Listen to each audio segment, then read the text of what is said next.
મતદાનને હવે માત્ર 10 મિનિટ બાકી રહી છે અને જે આંકડા આવી રહ્યા છે એ આંકડા ખરેખર થોડા નિરાશાજનક દેખાઈ રહ્યા છે, કારણ કે જે સરેરાશ મતદાન છે ગઈ વખત કરતાં અત્યારે ઓછું દેખાઈ રહ્યું છે. બની શકે કે એકાદ કલાક 7 વાગે જ્યારે ફાઇનલ આંકડા આવે ત્યારે એની અંદર ઘણો બધો વધારો થઈને જોવા મળી શકે છે. પણ હજી પણ 10 મિનિટ છે. જો નજીકમાં મતદાન હોય તો છેલ્લી ઘડીએ હું લડી લેવા વાળો માણસ છું, એટલે તમને અપીલ કરું છું કે જઈને મતદાન કરો. ચર્ચા કરવી છે ત્યારે સ્ટુડિયોની અંદર ભારતીય જનતા પાર્ટીમાંથી યમલભાઈ વ્યાસ છે, કોંગ્રેસ પાર્ટીમાંથી પાર્થિવરાજ કઠવાડિયા, રાજકીય વિશ્લેષક વાસુદેવ પટેલ અમારી સાથે જોડાયેલા છે.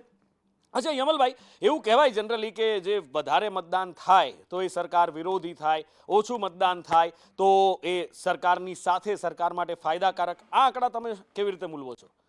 મારો જે કંઈ અભ્યાસ છે થોડો ઘણો, એમાં હું એવું સમજુ છું નુપુરભાઈ કે આ બધા જે જૂના સમયમાં જ્યારે બેલેટ પેપર હતા ત્યારે આ બધા થિયરી એપ્લાય થતી હતી, પણ ઈવીએમ આવ્યા પછી અને જે રીતે મતદાનનો આખો પ્રવાહ બદલાયા કરે છે એ જોતા આવી કોઈ થિયરી હું એને સબસ્ક્રાઇબ નથી કરતો. પરંતુ ચોક્કસ વાત એ છે કે દરેક મતદાતા આખા દેશમાં બહુ જ સમજુ થઈ ગયા છે, કોઈ પણ જાતના ગાડરિયા પ્રવાહમાં ક્યાંય તણાતા નથી અને પોતાની રીતે મતદાન કરે છે. આ એક જે ડેવલપમેન્ટ છે એ હું માનું છું કે આ પરિણામના દિવસે આપણને વધારે સારી રીતે વિશ્લેષણ થઈ શકે. ઓકે પાર્થિવભાઈ, ઈવીએમની તો વાત આવી છે એટલે કદાચ બીજી કોઈ વાત આમાં આવે કે નહીં એ તો મને ખબર નથી, પણ તમને કેટલો ઉત્સાહ દેખાઈ રહ્યો છે આ મતદાનના આંકડા જોઈને અને કેટલું એક્સાઇટમેન્ટ થઈ રહ્યું છે પોતાના તરફી મતદાન કેટલું દેખાય છે? નુપુરભાઈ, જે પ્રકારે અત્યારે મતદાનનો ટ્રેન્ડ છે મને એવું લાગે છે કે ગયા વર્ષ કરતાં કદાચ થોડું ઘણું મતદાનની ટકાવારી એના કરતાં નીચે ઉતરે એવું કેટલીક જગ્યાએ દેખાય છે. બીજી વાત એ છે કે મતદાન વધારે થાય તો કોના તરફી મતદાન થાય કે મતદાન ઓછું થાય તો કોના તરફી મતદાન થાય, એના કરતાં અગત્યનો મુદ્દો એ છે કે હવે મતદાર જાગૃત છે. ઘરે સ્લીપ આવી ગઈ ઇલેક્શન કમિશનની, સીધો પોલિંગ બૂથમાં જઈને વોટિંગ કરી આવે છે. પહેલાં તો શું થતું હતું કે 12 ટેબલો ઉપર ભીડ થતી, એકબીજાના પેલા પોલિંગ બૂથમાં નંબર જે હોય એમનો સ્લીપ લખીને અંદર જાય, ઇવન પોલિટિકલ પાર્ટીઓ પણ સ્લીપો વહેંચતી ને આ બધું થતું.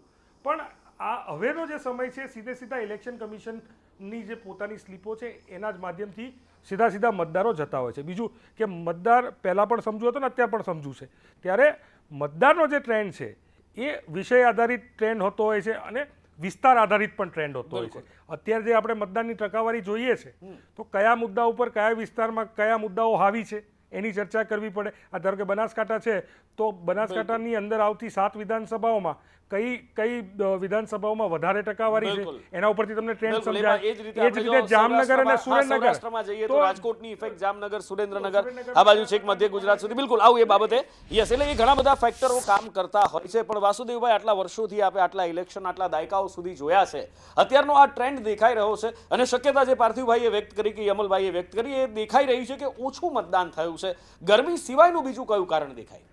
કારણ એવું છે કે 14 અને 19ની જે ચૂંટણીઓ લડાઈ, આ ચૂંટણીમાં ચહેરો ચાલ્યો હતો, એટલે એક વેવ, એક હવા ચાલી હતી. આ વખતે જે છે આવા પ્રકારનું વેવ નથી, એટલે કોઈ નવી જે ડેવલપમેન્ટ થઈ છે. CSDSનો જે સર્વે હતો એમાં પણ આપણને જોવા મળ્યું હતું કે બેરોજગારી માટે 27% લોકો એના માટે મત કરશે, મોંઘવારી માટે 23% કરશે, રામ મંદિર માટે 8% કરશે. એટલે એ જે છે એ જે ટ્રેન્ડ છે, જે હવા છે એને આધારે જે મતદાન છે, એટલે પર્સન્ટેજ વધવા ઘટવાથી પરિણામો બદલાવાની સંભાવના ઓછી હોય છે, પણ જે ટ્રેન્ડ ચાલતો હોય છે એટલે સ્વાભાવિક રીતે કોઈ મુદ્દા આધારિત, એટલે મુદ્દો એટલે જેવી રીતે કે ભાવનાત્મક મુદ્દા આધારિત હોય તો એમાં કોઈ વેવ ડેવલપ થતું હોય છે અને એના પ્રવાહમાં આવીને લોકો મત કરતા હોય છે. આ વખતે એવો પ્રવાહ ક્યાંય દેખાતો નથી. એટલે જનસાધારણને જે સ્પર્શતા મુદ્દા છે, બેરોજગારી છે, મોંઘવારી છે, આવા જે મુદ્દાઓ છે એના મુદ્દાના આધારે મતદાન થઈ રહ્યું હોય એવું મને લાગી રહ્યું છે. ચાલો બિલકુલ, એટલે જોવાનું એ છે કે શું થાય છે, કારણ કે આ બધા જ મુદ્દાઓની વાતો ઉઠતી આવે છે. આ બધા મુદ્દાઓની વાતો ઉઠ્યા પછી પણ છેલ્લે વાત તો ત્યાં એક જ વેવ પર આવીને ઊભી રહે છે. છેલ્લી 2 ચૂંટણીથી ગુજરાતમાં તો આપણે જોઈએ છીએ, દેશમાં જોઈએ છીએ, આ વખતે શું થાય છે એ જોવાનો વિષય છે.